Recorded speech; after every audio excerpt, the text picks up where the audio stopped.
Дорогая Женечка, прошло 10 лет с того момента, когда мы имели удовольствие поздравить вас с 80-летием. И вот прошло уже 10 лет, а вы такая же юная и прекрасная. От всего сердца и души мы хотим поздравить вас с этим юбилеем. Спасибо.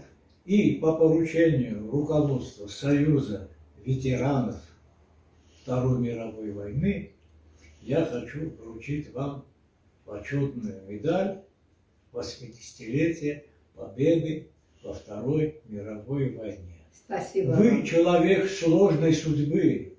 Вы пережили фашистские застенки и вышли из них победительницей. Ваша победа в том, что вы не упали духом и прошли по жизни с гордо поднятой головой. Спасибо. С большим удовольствием я хочу вам вручить вот эту медаль. Будьте здоровы, Женечка. Спасибо вам, Долгих, я вам благодарю. долгих вам лет И жизни. вам благодарю за эту медаль. Да. И чтобы И сейчас мы сфотографируемся на до память. 120 лет. Обязательно, чтобы всегда мне давали только подарки только такие. только до 120.